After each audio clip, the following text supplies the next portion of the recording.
This is Local Edition. My name is Brad Pomerantz. I'm glad you're with us again. Our guest is Henry Waxman. Mr. Waxman is a member of the United States Congress. Sir, I thank you so much for joining us. I want to turn our attention to the Middle East. During the last decade, we were focused on it like a laser beam. Not as much, but as you know, at the end of 2011, the United States completely, maybe, disengaged from Iraq. What do you make of that? Well, we fought in Iraq for 9 years. We lost a lot of human lives, American and Iraqi.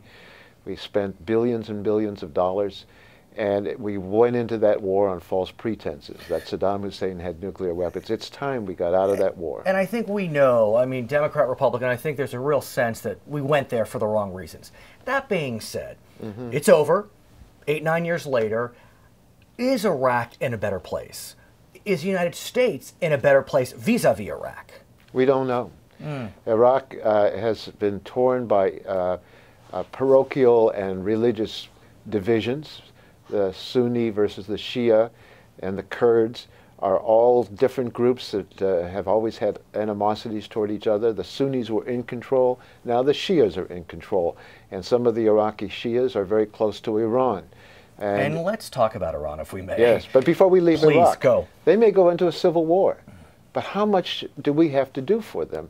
We've said to them, you're on your own, we'll help you with some aid, but we cannot solve the problems of the internal fights of Iraq. I guess what I'm trying to figure out is, at the height of the war in Iraq, the United States was spending about $1 billion a week.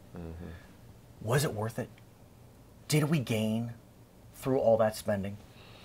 I'm sad to say that I don't think so. History will have to bear us all out one way or the other. But I think the winner was Iran, because Iran, which had fought against the Sunni-controlled Iraq in a long civil war, it wasn't even a civil war, for 8 years, is now looking at a friendly Iraq now that the Shias are in control. And I think the Iranians have more influence in Iraq and in Afghanistan because of the U.S. adventures in both countries. I want to ask you about Iran. It seems as if they're saber-rattling again. There are discussions that they are developing a nuclear weapon, if they don't have one already. We hear that Israel may go in and do a strategic surgical assault. What do you think, sir? I think it's a very tough issue because some of the military experts are telling us if there's a military strike in Iran, all you gain is a year or two. Really? And if that's all you set back their nuclear weaponization, with all the war that's going to result from that kind of an attack, it's going to be horrific. On the other hand, if Iran has a nuclear weapon, they've pledged to wipe out Israel off the face of the map, and they're a threat to everyone else in the Middle East, so it will cause other countries to want to get nuclear weapons as well. So we have no good choices in Iran. And Israel, on the other hand, which was founded as a Jewish country so that Jews would never be left the way they were during World War II, being slaughtered in Europe with nobody helping them, has bound to protect itself. And I don't know what they'll do. Speaking of Israel, are you hopeful that the Israelis and the Palestinians this year, will this be the year that there will be at least some movement towards peace?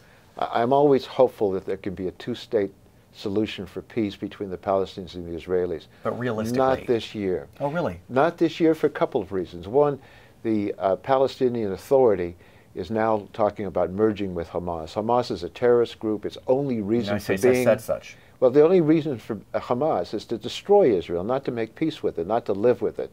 And so if the Palestinian Authority tried to make peace with Israel, Hamas would go to war, as they have been, against the Palestinian Authority, and other Arab countries might pull Palestine back. Okay, his name is Henry Waxman, member of the U.S. Congress. I'm Brad Pomerantz. Back to HLN.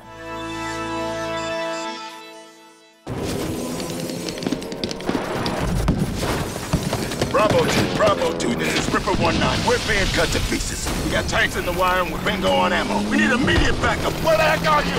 Got a hold up, Ripper. My mom's streaming at you. You can't come on. My sister's redesigning her blog again. You're gonna have to hang tight till they log off. Sorry, dude. Over. Don't let your family hold you back. With Charter Internet, you get faster speeds with more bandwidth, so everyone can do what they want, when they want.